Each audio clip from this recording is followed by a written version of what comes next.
The trial of 11 members of People's Democratic Party Central Executive Committee started on charges of insulting the state due to the statement of People's Democratic Party on April 24, 2021, titled "Face the Shame of the Armenian Genocide." The second hearing of the case will be held on October 11th. On January 10th, Working Journalist Day, the trial of journalist Sezgin Kartal, who was detained with a house raid and arrested due to terrorist organization membership, started at Istanbul's 22nd Assize Court.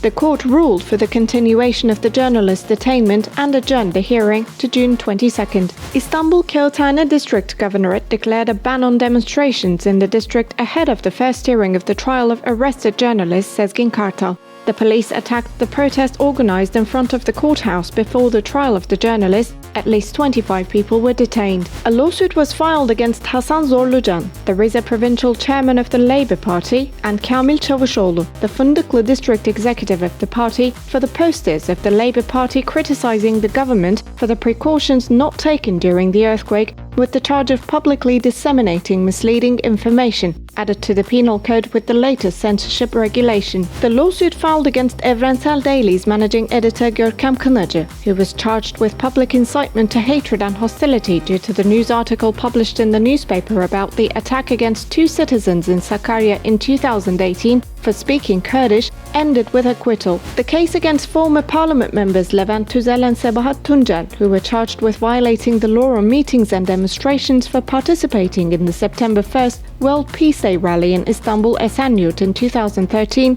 ended in acquittal. The Istanbul and Ankara chief public prosecutors' offices initiated investigations into social media posts about the chairperson and members of the Supreme Electoral Board. In Halfeti district of Urfa, the opening of the election office of the Green Leftist Party was intervened on the grounds of the governorate ban on demonstrations and events. 12 people were detained on charges of violating the law on meetings and demonstrations and resisting to prevent the execution of duty. The gendarmerie intervened in the protest of earthquake victims from Samandağ, who started a vigil against excavation works and rubble dumping in Hatay, an earthquake zone. Disregarding public health, nearly 20 earthquake victims were detained. The Muş Governorate banned all protests and events such as meetings, press statements, demonstrations and marches for 5 days on the grounds of protection of national security and public order. The Şırnak Governorate also banned all protests and events for 2 days. Istanbul 8th Criminal Judicature of Peace imposed an access block on news articles and columns about the Free Course Party for the 3rd time in the last 2 weeks. The Istanbul Anatolian 5th Criminal Judicature of Peace also censored the news on the access block imposed on the news about the compensation fine imposed on Turkey for its oil shipment agreement with the Iraqi Kurdish regional government. The Radio and Television Supreme Council fined television channels for their oppositional broadcasts.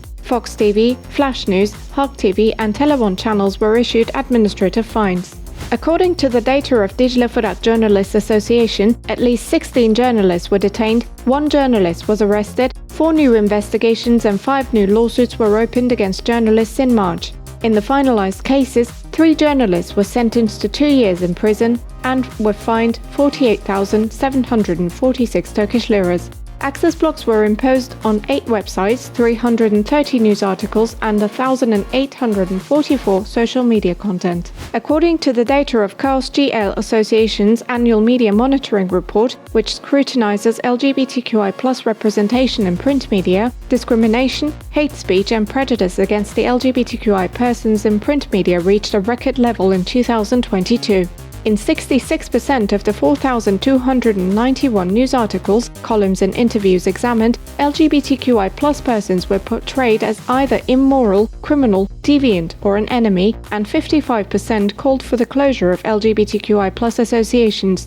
Hate speech was generated in 1,453 texts, corresponding to 33% of the content.